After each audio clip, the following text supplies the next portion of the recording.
This question is from NCERT chapter 5, question number 5.5.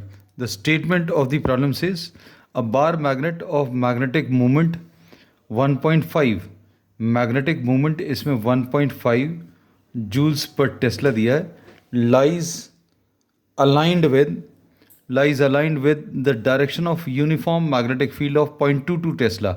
अब इसमें ये जो दिया lies aligned with the direction of uniform magnetic field, इसका मतलब ये initial alignment θ1 is equal to 0 is given in a magnetic field of 0.22 tesla. Directly θ1 नहीं दिया है, इन्होंने बोला the magnet lies aligned with the direction of uniform magnetic field. ठीक, अब इसमें अगर मैग्नेटिक मूवमेंट जो है अलोंग द मैग्नेटिक फील्ड है, मतलब θ1 की वैल्यू 0 है.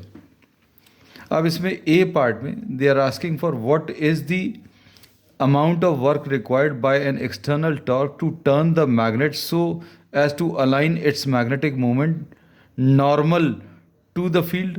अब इसमें सेकंड केस में इन्होंने बोला सेकंड ओरिएंटेशन जो दिया है θ2 इज इक्वल टू 90 डिग्रीज दिया है. अब इसी में एक और पार्ट दिया है, दिस इज ए का फर्स्ट पार्ट है. अब इसमें वर्क का जो फॉर्मूला अभी हम लोग यूज़ करेंगे that is equal to -mb into cos θ2 minus cos θ1, ये यूज़ करेंगे. तो अब इसे माइनस लिखा हुआ है, m की वैल्यू 1.5 है, b की वैल्यू 0.22 है, इंटू कॉस θ2 मतलब कॉस 90 है, माइनस कॉस θ1 मतलब कॉस 0 है.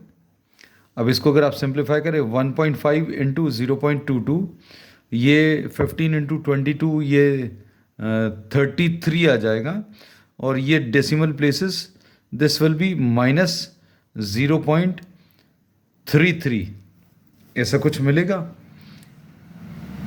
Into cos 90 is 0, cos 0 is -1, तो ये माइनस और माइनस मिलकर प्लस आ जाएगा. So this will 0.33 joules. इसको आप मल्टीप्लाई करके चेक करके देख लेना, 22 इंटू 15 दिस विल बी 330, और 3 डेसिमल प्लेसेस हैं, 1 2 और 1 3, तो 3 डेसिमल प्लेसेस 1 2 और 1 3, तो 0.33 आ जाएगा.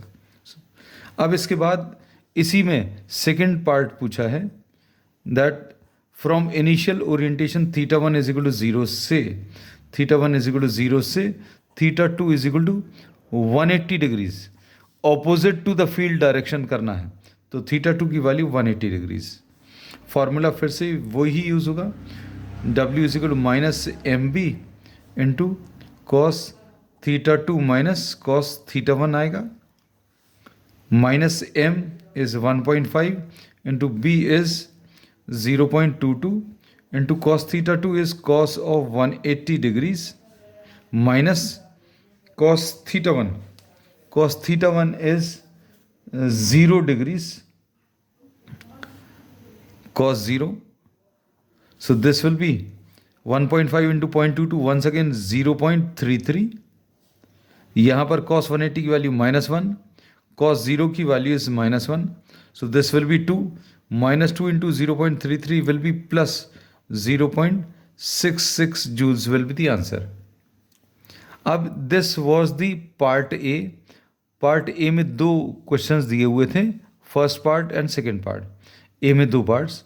अब इसके बाद बी पार्ट में इन्होंने पूछा है in part be what is the torque on the magnet in cases 1 and 2.